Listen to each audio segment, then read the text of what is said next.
In order to drive me away, the fake daughter has committed suicide 10 times in 3 years. The family members scolded her for being unreasonable and were extremely with her. So when the fake daughter jumped off the building again, her parents watched coldly, and her brother frowned indifferently. No one tried to dissuade her anymore. The fake daughter gave a sad smile and jumped down. The parents were shocked and rushed over like crazy. The brother trembled with fear and picked her up, scolding her, "You silly girl, why did you really jump?" I watched in silence. In fact, one won't die from jumping off the second floor. The moment the fake daughter, Judy, jumped off the second floor, the whole family's breathing seemed to slow down. The parents, who had been watching coldly, were horrified.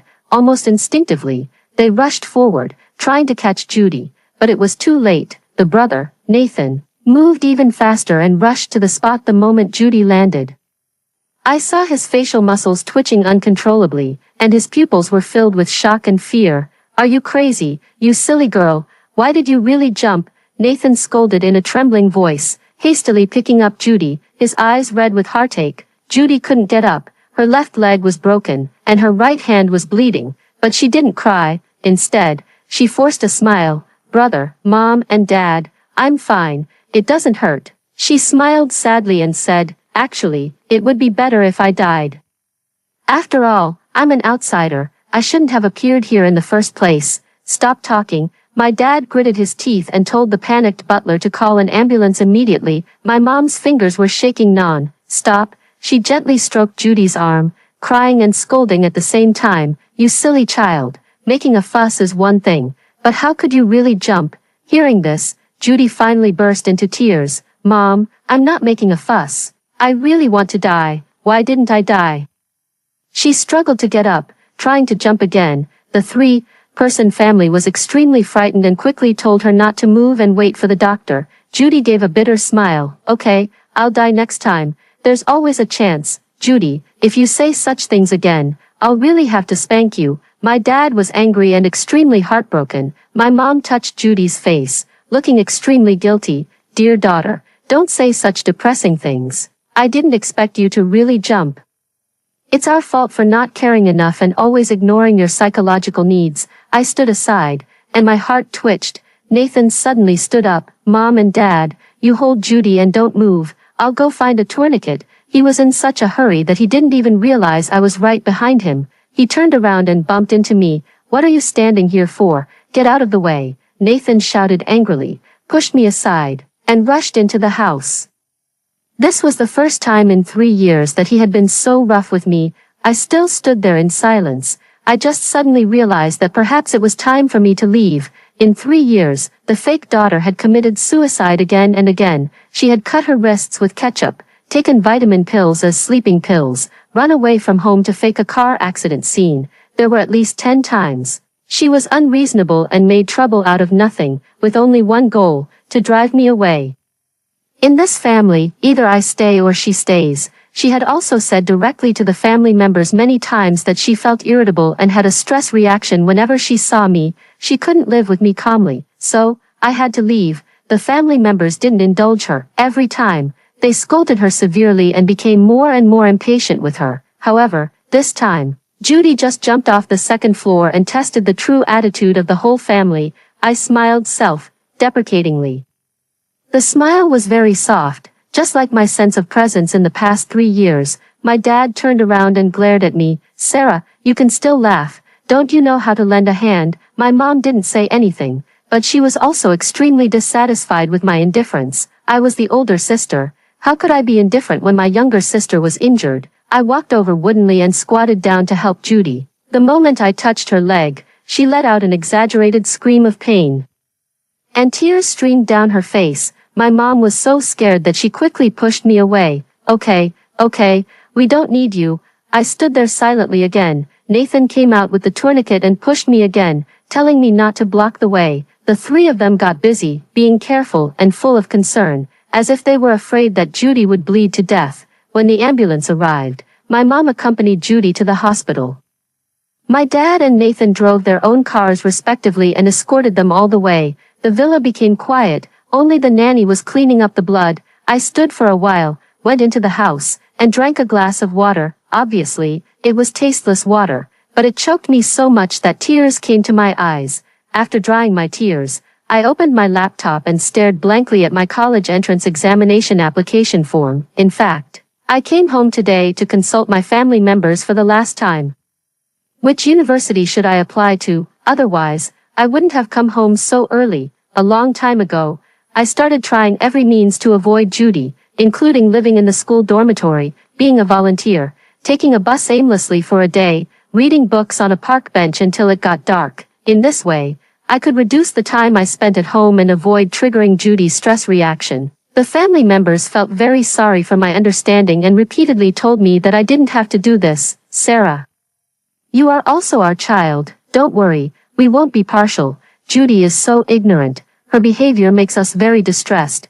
We will teach her well. This is what the family members said. However, after 3 years of teaching, there was no result at all. Today, Judy really committed suicide for the first time. Although she just jumped off the second floor, she still received everyone's love. The teaching had completely failed. Then, it was really time for me to leave. In fact, after the college entrance examination, I asked my family members' opinions for the first time. Where should I go to college? They unanimously asked me to go to a university in this city. After all, there were good universities in this city. This way, it was close to home. I could go home at any time, and it was also convenient for them to visit me at school. My first choice was also the university in this city. But now, I stared at the application form, moved the mouse with my finger, and then stopped, not moving for a long time, until the phone rang. It was my mom calling. I picked up the phone and heard her in a hurry. Sarah, bring Judy's pillow to the hospital. She's afraid of pain and wants to hold her own pillow. Judy's pillow had a special meaning, because the pillow was sewn by Mom herself. And there was a lark embroidery on it. The embroidery was also sewn stitch by Mom. She said that Judy liked to sing and hoped that she would sing towards the sun like a lark. After I was brought home, Mom also started sewing a pillow for me. She said she would sew an eagle for me, representing rebirth, and forgetting all the past hardships and torments. But for some reason, that eagle was never sewn completely. Either Mom was too busy with work, or her eyes were too tired, or she was always interrupted by Judy. She put down the embroidery again and again. 3 years later, that eagle still didn't have its wings sewn, and it was long gone, probably gathering dust somewhere. I rushed to the hospital with Judy's pillow. As soon as I entered the ward, Nathan snatched the pillow impatiently and said, "So slow, I don't know what you were doing." I said there was a traffic jam. Nathan snorted and didn't pay attention to me anymore. He carefully placed the pillow in Judy's arms. Judy was going to have an operation and was currently getting an 4 drip for pre-operative preparations. With the pillow, her expression immediately relaxed a lot, and she let out a soft sigh. I don't know why. With the lark sewn by Mom herself, I'm not afraid anymore. She showed a sweet smile to Mom. Mom wiped the tears from the corners of her eyes and couldn't help but hug her tightly. Silly girl. Dad and brother both showed relieved smiles and finally had time to wipe the sweat from their foreheads. I backed out and sat on a chair in the corridor, thinking silently, which university should I apply to? Perhaps I was too tired. As I was thinking, I fell asleep in a daze. When I woke up again, it was dark. Mom, Dad, and brother were all standing next to me, discussing something. Seeing that I woke up, Nathan snorted. Judy is having an operation, and you can actually sleep soundly. Judy's operation had obviously ended. After all, it was already dark. I said I went to be a volunteer early in the morning and was too tired. Nathan still snorted and kept looking at Judy, who was sleeping soundly in the ward. My dad glanced at me and said nothing. My mom pursed her lips and smiled at me. Sarah, you've worked hard too. She seemed to want to say something but stopped, and her smile was very forced. I sniffed and asked if there was anything wrong.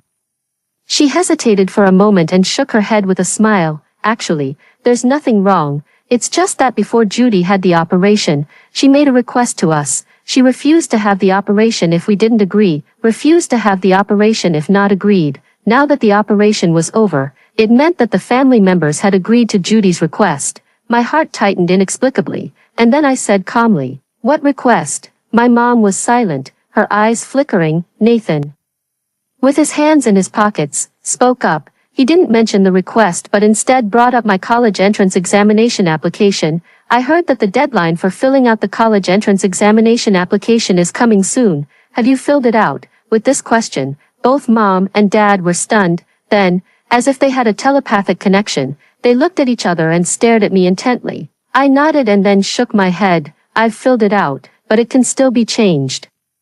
Nathan raised an eyebrow. Which university are you going to? I said the one in this city. The one you suggested to me. Nathan immediately frowned. My dad coughed softly and waved his hand. That university is actually quite average. Sarah, your grades are very good, right? If you can choose a better one, I suggest you change it. My mom added, yes, you're an adult now. You don't have to be afraid of going far away. It's not bad for a girl to exercise more.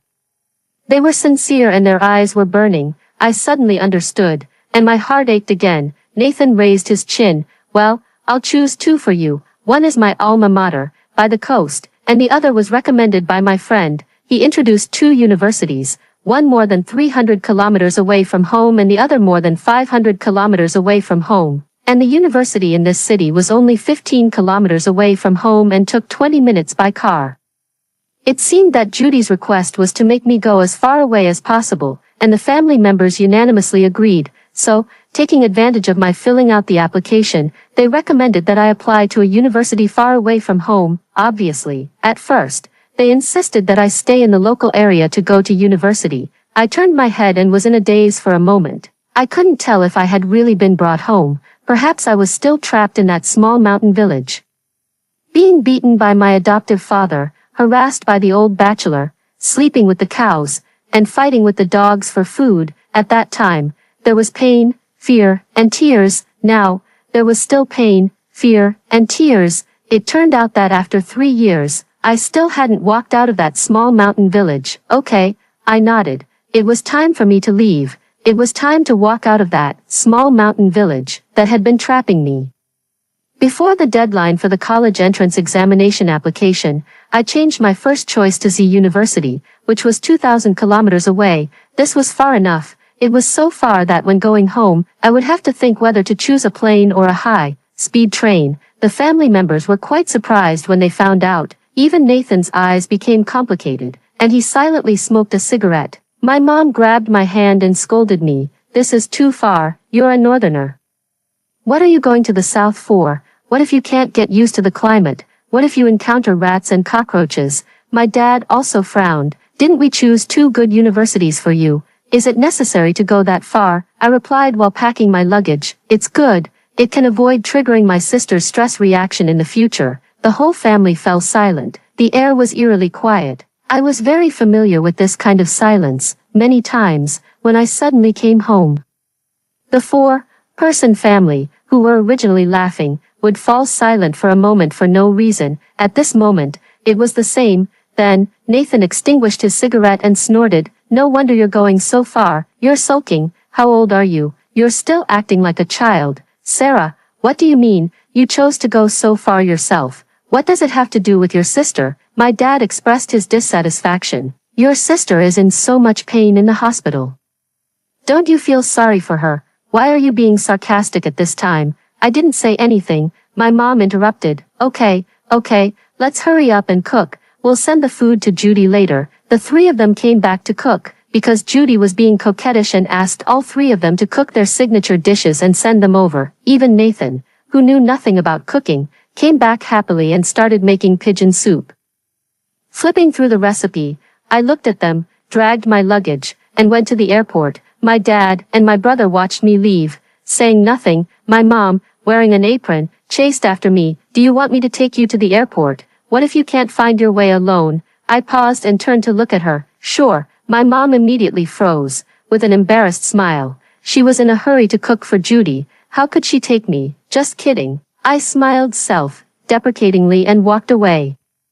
My mom heaved a sigh of relief and waved to me. Be careful, dear daughter. Remember to come home during the winter vacation. Mom will miss you. She especially emphasized the winter vacation, probably because she was afraid that I would go home every now and then and make Judy unhappy. I nodded silently in my heart. Mom, don't worry. I can never go home. Going to study in the south alone was not a difficult thing. After the plane landed, I had a strange feeling. It seemed that from this moment on, I had truly escaped from that small mountain village. I smiled out of the window. Come on, I rented an apartment near Z University. It was quite expensive. Fortunately, I wasn't short of money. Over the past 3 years, I had saved more than 300,000 yuan. This sum of money would be enough for me to use for a long time. It was also at this time that I realized that I hadn't asked my family for tuition fees, and my family hadn't given them to me actively either.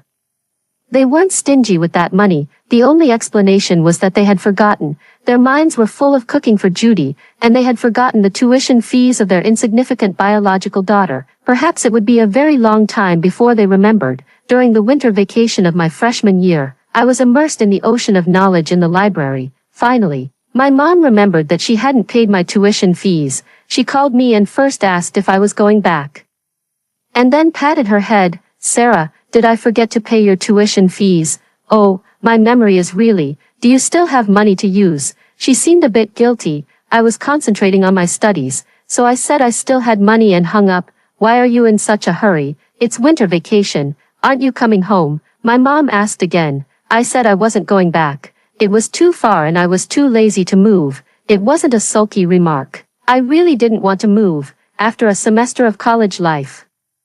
I was like a new-born person, full of motivation in my heart, striving hard towards the highest peak of the academic institution, not willing to stop for a moment. This was a very magical state. In my 18-year life, I had never been in such a focused and intense state. Probably in the past 18 years, I had been constantly struggling in the quagmire. My feet were firmly stuck in the mud, unable to pull out or break free. I could only lie in the mud, gasping for breath and wriggling my scarred body. Now, I had pulled out and broken free. The sky was high and the sea was vast. The eagles soared through the sky. I wanted to shake off all the past mud. My mom fell into thought. Perhaps she noticed that I was a bit different, but she still insisted that I go back. Sarah, do you really not want to come home? We have discussed with your sister and can let you come back and stay for a few days. Don't get me wrong, in fact, you can stay for as many days as you want. It's just that we are afraid that your sister will still have a stress reaction. So my return home required Judy's favor. I'm not going back. Bye.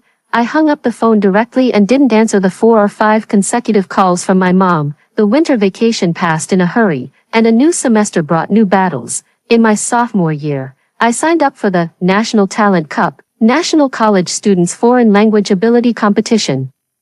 Winning an award in this competition would be of great benefit to my future postgraduate recommendation. Throughout my sophomore year, I studied like crazy. Occasionally, when I was free, I would find out about the family's whereabouts in the family group. The family still revolved around Judy. Judy was a music student. This year, she was admitted to a decent art college and began to actively develop in the direction of a singer. There were many videos of her singing in the group, accompanied by the praise of her parents and brother. Sometimes I clicked to listen and just thought it was mediocre. She could barely be a karaoke master in KTV. I was too lazy to pay attention and aimed at my own goal, moving forward bravely. In October, the school-level competition of the translation competition was launched. I became famous overnight and won the first place in Z University. In November, the provincial-level competition started. I still advanced bravely and became one of the 15 people who entered the national competition in that session. In December, I dominated the national competition and won the Gold Award for International Communication and the Silver Award for Interpretation. Among the whole country, there were only a handful of such achievements. That night, I touched the trophy and cried bitterly. Then I posted a selfie in my moments, making a victory sign. Of course, I included my trophy. My classmates and friends all liked it. The likes made me dizzy. Among the numerous likes, I found a familiar profile picture. It was my brother, Nathan. For several years, he hadn't changed his profile picture. After liking, he also left a comment. I almost didn't recognize it was Sarah. You actually won 2 awards. Amazing. Nathan was a top student at a well-known university and understood the value of the awards. I ignored it and invited a few friends to go out for a meal. I even rarely drank beer. I got dizzy, but I laughed heartily. I slept soundly that night and didn't wake up until noon the next day. My phone was full of missed calls and WeChat messages. The missed calls were mainly from my parents, and the messages were sent by Nathan. Nathan sent me more than 20 messages. At first, he congratulated me on winning the award. seeing that I didn't reply. He found a few topics to chat about, but since I didn't reply all the time, he got angry. What does it mean that you haven't replied to the messages? Are you arrogant after winning the award? You haven't come home for 2 years. I don't understand what you're thinking. Judy wishes she could stick to us every day. But you ran so far away and didn't come home even once. People's hearts will get cold sooner or later. I felt stuffy in my chest and quickly vomited into the toilet again. Only then did I feel better. Immediately, I deleted Nathan's messages, took a hot shower, and finally came back to life. At the same time, my mom's video call came. I didn't want to answer my mom's video call and hung up directly. Then my dad called. I was blowing my hair and still answered. There were 3 people on the other side. Besides my dad, there were Nathan with an ugly face and my mom with a complicated expression. My mom spoke first. Sarah, you finally answered. We thought something had happened to you. You scared us to death. I said I drank alcohol last night and had a hangover, so I didn't answer. Drink alcohol. My dad frowned. His family rules were very strict. He never allowed his daughter to drink alcohol. I looked at him indifferently and nodded. Yes, I drank. My dad was about to lecture me, but my mom interrupted and praised me cheerfully. It's okay to drink a little. You won a big award. Drink if you want, I said, and continued to deal with my hair, not looking at the screen. My mom continued to praise me. Sarah, you've changed a lot. We almost didn't recognize you. I still said, My mom felt embarrassed and really couldn't find anything to say. Suddenly, Nathan coldly shouted, Sarah, what are you being arrogant about? When mom and dad talk to you, is this your attitude? I immediately hung up the video call, without wasting a single moment.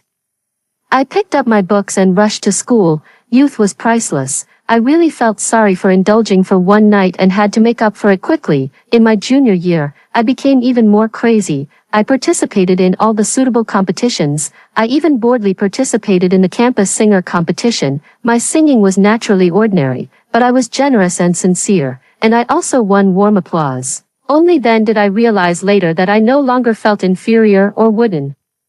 I could face the most vulnerable side of my heart calmly, not afraid of losing anything, and not relying on anyone. That small mountain village in the past had really been trampled under my feet. It was also this year that I went home, because there was no more schoolwork. I just needed to wait for the postgraduate recommendation next year. Taking this opportunity, I went home to take away all the things I didn't take away at that time. On the day I went home, I didn't tell my family and took a plane back by myself. When I returned to the familiar villa, I looked at the balcony on the 2nd floor. It was empty. No one was jumping off the building anymore. I walked in leisurely. Butler William looked at me in surprise and didn't recognize me for a long time, but he was very polite and asked me who I was looking for. I said I was Sarah. Butler William was stunned. He stared at me for a while and then exclaimed, No, it's really Miss Sarah. Quick, quick.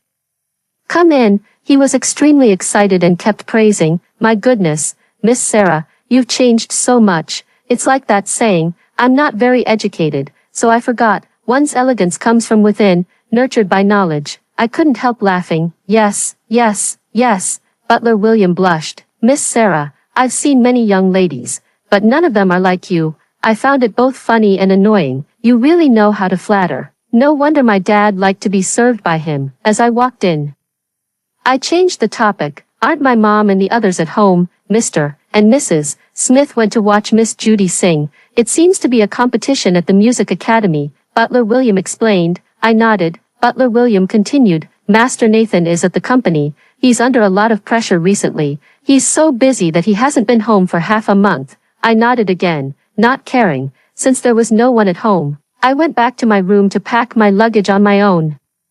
I left in a hurry that year and only took a few sets of clothes and some necessities, things like my high school diaries, graduation photos, and bracelets given by friends were all left behind. Now, I rummaged through the bedroom and took away all the things I needed. After packing up and getting ready to leave, my parents and Judy came back. Judy looked resentful and unlucky, and kept cursing, saying that the school had rigged the competition, which was why she lost. After 3 years of not seeing each other, Judy hadn't changed much. She still seemed like that 17-year-old girl, spoiled, fashionable, and showy. I still remembered that when I first went home, I was wearing plain old clothes, with calluses all over my fingers. When I saw her, I felt inferior, like a weed seeing a flower, and didn't dare to look directly at her. Now, I was still plain, with a bare face, clean and pure, but when I saw her, it was like a tall tree seeing a gaudy little flower. I just took a look and then raised my head to face the wind, no longer paying attention. She also saw me and was stunned on the spot. My parents also noticed me and looked at me in surprise, full of doubts. Then my mom walked over quickly, stared at me without blinking, and said in a suspicious tone, "Sarah." "Yeah," I smiled at her. "I came back to pack some things and I'm leaving now." Without too many words, I greeted them and then left. My mom was in a daze. For a moment, she was in a flurry, not knowing what to say. My dad wasn't very calm either. Seeing that I was about to leave, he quickly said, "Sarah, you've grown up so much." "No, you haven't grown taller. You've just become more beautiful." Beautiful was a very general word and sometimes even a bit vulgar, but I didn't refute. I just smiled and continued to leave. My dad was inexplicably a bit flustered and quickly looked at my mom. My mom finally reacted and ran over to hold my hand. "Sarah, don't leave in a hurry. I'll cook for you. By the way, I'll call your brother back." She held me tightly and called Nathan at the same time. I frowned and said I was quite busy and had to leave. "What could be so busy? You haven't been home for 3 years. I can't let you run away," my mom joked, trying to sound relaxed, as if we had always been affectionate mother and daughter. But we had never been affectionate. So the atmosphere wasn't relaxed at all. Instead, it was very solemn. However, the call was made to Nathan after all. He was extremely busy at the company. As soon as he answered the phone, he expressed his dissatisfaction. "Mom, I'm so busy." I said I'm not going to watch Judy's performance. I'll buy her a Hermes to make amends when I'm free. "Okay." He thought his mom was asking him to go watch Judy's performance. Presumably, she had called him several times before. My mom was unhappy. "What are you yelling about? Sarah is back. You come home quickly. Let's have a meal as a family." There was a sudden silence on the other end of the phone. Nathan snorted after a long while. "Does she still have the nerve to come back? She's been sulking for 3 years. Is she over it now?" He always thought that I was sulking. I listened quietly. Nathan continued, "I'm busy. I'm not going back." He hung up the phone. But soon, his sports car appeared. I was always being held back by my parents. Eventually, I met Nathan. The moment our eyes met, Nathan, who was burning with anger, immediately froze and stopped in his tracks. He looked at me suspiciously. I looked down at my watch, calculating whether I could catch the last high-speed train. The atmosphere was still strange and solemn. Judy, who had been ignored all the time, suddenly ran towards Nathan, took his arm, and coquettishly said, "Brother, you're finally back. I'm so angry. Our college rigged the competition, and I couldn't advance."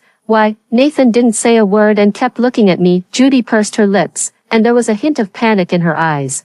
But she still sweetly pouted and said, "Brother, look at me. Does my makeup look good today?" Nathan still ignored her and instead asked me, "Sarah, did you have plastic surgery?" Bah. "What are you talking about? Sarah has a natural face. How could I not recognize it?" My mom scolded with a smile, trying to liven up the atmosphere. My dad glared at Nathan. "Shut up if you can't speak. Sarah has read a lot of books, so her temperament has changed." He was a bit proud. "It's no wonder it's the genes of our family. There will surely be great achievements in the future." He laughed out loud as he spoke, but I didn't laugh. I just felt bored, so I looked at my mom again. "It's almost 6 o'clock. I really can't catch the last high-speed train. I have to leave." After that, I shook off her hand. She froze in place, not knowing where to put her hands. I dragged my luggage and walked out step by step. Nathan's face changed constantly. Finally, he snorted in dissatisfaction and watched me disappear from his sight. I returned to the south. This vacation trip came to an end. I started the devil training again, studying like crazy. My life has just begun. Postgraduate recommendation is just the starting point. I still want to pursue a doctor of philosophy, study abroad, become a lecturer, and then a professor. Step by step, I will go far away and make that small mountain village disappear behind me forever. During the 3-year master's program, I successfully published 4 papers in top academic journals and smoothly applied for a doctor of philosophy degree at a prestigious overseas university. On the day I went abroad, my supervisor saw me off. He patted me on the shoulder with a smile and said he was waiting for me to come back and become a professor. I also smiled. Becoming a professor is not easy. It still requires years of effort, but it doesn't matter. What I lack the least is effort. After seeing off my supervisor, I checked the time and was about to enter the waiting room when I found three familiar figures, my parents and my brother. After not seeing them for many years, they had become much haggard. Especially my mom. There were white hairs on her temples, and the nobility between her eyebrows was no longer there. My dad still had an air of authority without getting angry, but his back was obviously bent. He no longer walked with the same dragon-like gait as before. Nathan didn't change much in appearance, but he exuded an air of anxiety all over, like a middle-aged uncle on the verge of unemployment. I stood where I was and waited for them. They came over quickly and explained on their own. "Sarah, we heard that you're going abroad, so we came all the way from the north to see you off." They were thoughtful. They found out from the school that I was going abroad. I said thank you. All three of them waved their hands and said it was unnecessary. Then I stopped talking. The atmosphere became strange. My mom tentatively took my hand, showing great concern. "Sarah, abroad is not like in China. You have to be more careful about everything." Before she could finish, I uncomfortably pulled my hand back. She froze immediately, her hands grasping the air, and didn't put them down for a long time. My dad tried to smooth things over. "Sarah, Dad brought you 1 million, don't think it's too little." He handed me a bank card. "A few years ago, I could have given you 10 million, but now it's not easy in all industries. There are many competitors. And our family is not doing so well either." He was a bit embarrassed. Nathan added, "Yeah. Our family's business is on the decline. The transformation was sniped and didn't succeed. We don't know how long we can hold on." I said, "Oh," and stuffed the bank card back. "No need, I'm not short of money." I had received so many scholarships that my hands were almost numb. I had never considered the matter of money at all, but my dad got anxious and asked if I thought it was too little. I shook my head and didn't say anything. I didn't think it was too little, to be precise. I didn't know what to dislike. I just didn't want it. I didn't want anything that belonged to them. Without staying any longer, I walked towards the waiting room without stopping. My dad and my brother chased after me for a couple of steps and then stopped, probably not wanting to be impolite. My mom didn't chase after me, but I heard her suppressed crying. When I landed abroad, I received a long message from my mom. She probably sent thousands of words, starting from when I went missing as a child and talking about how hard it was to finally bring me home. She also sent a lot of voice messages, each one very emotional. "Sarah, I've finally confirmed that you resent us, resent that we favored Judy, right? But have you ever thought that Judy is an orphan? She only has us." She pretended to commit suicide again and again, just to seek attention. Deep down, she's afraid of losing us. We've been trying to enlighten her, hoping that she can tolerate you. "This takes a long time. You have to give us time." "Give you time? Haven't I given enough time?" I stood at the airport, looking at the bustling crowd, but I felt an unprecedented sense of loneliness. But this loneliness disappeared in an instant, because I'm not the Sarah who was eager for love back then. This kind of loneliness only occasionally emerges, not giving up, in my midnight dreams. And then I immediately push it back. I replied to my mom, "If you send more messages, I'll block you." Life overseas was much more difficult. I was not acclimatized to the climate and diet. Sometimes, a single sentence could trigger strange conflicts. Fortunately, I had a very strong adaptability. As long as I could study, everything was not a problem. I cut through all difficulties, being invincible, gradually completing all my studies and moving forward step by step towards my goal. Of course, there were a lot of trouble.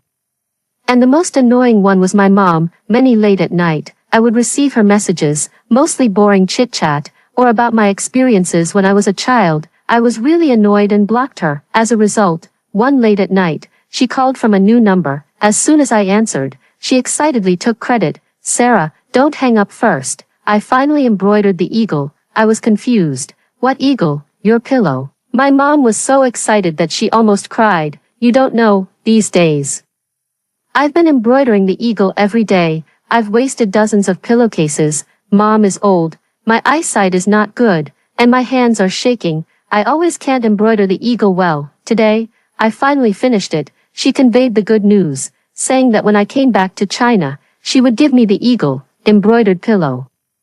To congratulate me on my new beginning and moving forward bravely, I was silent. The eagle, embroidered pillow. When I was 15, God knew how much I envied Judy's lark, embroidered pillow. That was the love sewn stitch by Mom. It was the warmth that could accompany me day and night. However, from the age of 15 to 18, for a full 3 years, my eagle, embroidered pillow was never finished. I looked at it day and night.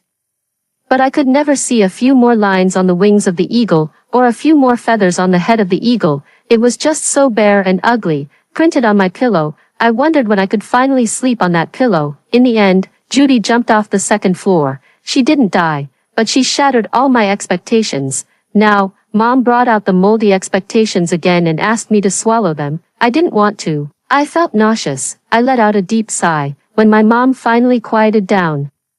I asked her softly, "Do you think this is interesting?" There was a long silence on the other end of the phone, then came a barely audible sobbing sound. Finally, the drizzle turned into a downpour. My mom's emotions broke down, and she burst into tears. I had never heard anyone cry like that before, heart-rending, as if in extreme pain, as if trying to cry out her bile. But I was unmoved. I just moved the phone a little farther away to avoid disturbing my train of thought. I still had a paper to write. 5 minutes later, my mom finally cried herself hoarse. She spoke shakily. "Sarah, don't treat me like this. I can't take it anymore. Your dad is in the hospital because of his poor health. Your brother is being harassed by business partners every day, and his spirit has collapsed. Your sister, Judy, she's a vampire. In order to become a singer, she keeps forcing us to spend money for her, pulling strings to find connections." My mom was in tears. "Judy doesn't care about us at all. She doesn't care if we live or die. She only cares about herself. If we don't satisfy her, she curses at us and also spreads rumors online that her original family is unfortunate, saying that we favor you." I almost laughed out loud. Fortunately, I had good manners and held it back. However, it was getting late, and I wanted to finish my paper, so I said, "I still have something to do. Let's not talk for now." Hanging up the phone and blocking her number were done in one go. After my Doctor of Philosophy career ended, I returned to Z University as a special lecturer as I wished. The positions of associate professor and professor in the future were almost certain. However, it still required academic accumulation, and I couldn't rush it. At this time, I was 29 years old, and I would be 30 in a month. Counting from when I applied to Z University, 11 years had passed. I had also been away from home for 11 years, and I had only been back once. When it was approaching the end of the year, I went home again, not voluntarily, but out of helplessness. During the time I returned to China, relatives kept calling me, asking me to go home and accompany my parents, which made me extremely annoyed. I knew that my family was behind this. They still refused to give up. After 11 years, they still hoped that I would go home, so I went home again. It was time to make a clean break. The family villa had become much more dilapidated. The flowers and plants in the yard hadn't been taken care of for a long time, and weeds were overgrown. The fish pond in front of the door was also turbid, and 2 goldfish had turned their bellies up. However, there were people in the villa. I heard intense quarreling. Judy's sharp and overbearing voice was like a magic spell piercing my ears. I said, "Give me 10 million. I want to participate in a heavy-weight competition. The eyes of the whole country will be on me. You make arrangements for me. I must participate and must win an award." I frowned tightly. Why was Judy acting like a shrew? Her voice was not very good either. Presumably, she had smoked a lot over the years. "There's no money in the family. Do you want to see us die before you're happy?" My mom's old voice came. And then she coughed violently. "It's you who want me to die. If you didn't love me, you shouldn't have adopted me in the first place." Judy scolded harshly. "Do you think I don't know? You care about Sarah every day, hoping she'll come back. What do you take me for?" "Shut up, you crazy woman," my dad shouted angrily. Unable to bear it any longer, Judy sneered. "Yes, I'm crazy. If you don't give me money, I'll jump off the building. I'll die in front of you, right now," she shouted and rushed upstairs. Not to the second floor, but to the 5th floor. She stood on the 5th floor, roaring at the top of her voice, "I might as well die. Anyway, you don't love me. I'll film it and post it online. You forced your own daughter to death." My parents still came out. They stood downstairs, looking up, their faces ashen. No one tried to dissuade her. My dad was panting. looking at the rooftop in despair. My mom was coughing, with tears streaming down her face, shaking her head constantly. Ask you one last time. Will you give me the money? Judy stared down at my parents, threatening them viciously. My parents didn't answer. They could barely stand still. Judy angrily threw flower pots down, smashing them into pieces all over the ground. The next moment, a figure appeared behind her. Nathan. He approached Judy, grabbed her arm, and pushed her forcefully towards the edge. Judy let out a scream, her whole body shaking like a sieve. She didn't dare to move anymore. Half of her body was hanging over the edge, and she could fall at any time. Nathan's face was gloomy, staring at her firmly. Still want to jump? As long as you nod, I'll let go immediately. Judy looked like she had seen a ghost, breaking down and crying. Brother, don't you love me anymore? You want me to die? Yes, jump. Nathan slowly let go. Judy howled. I won't jump anymore. I won't jump anymore. Nathan snorted and pulled her back forcefully. Get out. If you dare to come back again, I'll kill you. Judy's face was covered with tears, and she ran down in a daze. When she passed by me, she stopped in her tracks and looked at me in astonishment. She finally noticed me. Our eyes met, and the air seemed to freeze. I nodded calmly. Long time no see. Judy trembled. She stared at me for a long time, then forced an extremely awkward smile. Sister, long time no see. I was just acting. It wasn't real. After she finished speaking, she couldn't smile anymore. Suddenly, she covered her face and cried, running away as if fleeing. My calm heart was touched. Distant memories were awakened, and my eyes seemed to see myself at the age of 15. At that time, when I faced Judy, I was also awkward and embarrassed. The inferior rural girl could never look directly at the most dazzling pearl in this family. At this moment, it was just like that moment in the past. I watched Judy leave. I knew she would never come back. Behind me came the excited shouts of my parents. Sarah, Sarah, you're finally home. My mom ran over, almost falling. She was in tears, so excited that she didn't know what to do. The wrinkles at the corners of her eyes all relaxed. My dad was more reserved, but his red eyes betrayed him. He even tidied his collar to make himself look less sloppy. Nathan was behind them. His expression was extremely complicated as he stared at me without saying a word. This scene was very similar to the situation when they came to the village to pick me up that year. At that time, Mom was crying, Sarah, we can finally take you home. Dad was tidying his tie and hair, unable to hold back the trembling of his fingers. My brother stood behind, looking at me quietly with a bit of unfamiliarity and estrangement. Now, it was like that again, but my mindset was completely different, and the affection no longer existed, so I was always very indifferent. My indifference made my parents suppress their excitement. My mom greeted me carefully. Sarah, come in first. I'll cook for you. I shook my head and said I wouldn't go in. I would leave soon. So soon? You don't need to study now, right? Why are you still so busy? My dad's face was full of bitterness. I said I wasn't studying anymore. I had a job. Then don't be in such a hurry to leave. Our home has been deserted for many years. It should be lively today. My mom smiled and reached out to hold my hand, but halfway through, she stopped herself, not daring to touch me. I still shook my head. Nathan spoke hoarsely. The new year is coming soon. Can you stay at home this year? No, I was going back to G City to watch the fireworks. I heard that the New Year's Eve fireworks in G City this year were going to be on a large scale, big enough to light up the entire night sky. I didn't want to miss it. Nathan's lips moved twice, and he lowered his head. He no longer had the arrogance and dominance of the past and couldn't say a single tough word anymore. My dad pretended to be free and easy. Well, if not, forget it. You must be very busy with work. We won't force you. He couldn't continue. My mom's tears flowed down, and she held them back, turning around and running into the house. After a while, she came back, holding a soft pillow in her hand. On the pillow, there was an embroidered multicolored eagle. Every stitch was just right.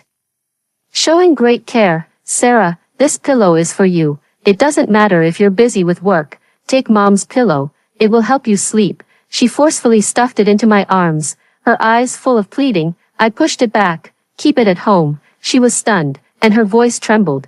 Keep it at home. Then when will you come back to live? I didn't answer and talked about the purpose of this trip. I came back to say a formal goodbye. I won't come back in the future. I stared at them. So please don't harass me anymore, And don't ask relatives and friends to persuade me, it bothers me a lot. There was a deathly silence in the yard. My mom took 2 steps back, covered her chest, and felt dizzy. The eagle, embroidered pillow in her hand fell to the ground. My dad coughed non-stop, his face turning red, his chest heaving violently, and he couldn't stop. Nathan was the calmest, he just trembled a little, then smiled sadly and turned back into the house.